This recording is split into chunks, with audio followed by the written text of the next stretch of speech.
নমস্কার, সবাইকে স্বাগত জানাচ্ছি। আজ আমি এসেছি পুরুলিয়াতে একটা বিয়ে বাড়িতে। সেখানে যে রুমে আমি উঠেছি সেই রুমটা আপনাদের দেখাচ্ছি। এই দেখুন, এখানে একটা বড় জানালা আছে, সেখান দিয়ে যে বাইরে দেখা যাচ্ছে পুরোটাই বড় বড় সব বিল্ডিংয়ে ঘেরা চারিধার। আর সকালবেলা একদম সূর্যি মামাকে পুরো একদম ঘর থেকে দেখা যাচ্ছে, সুন্দর সূর্যের আলো পড়েছে।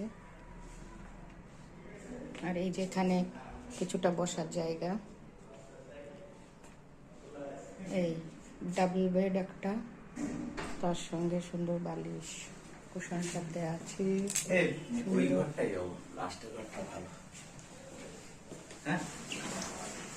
আচ্ছা,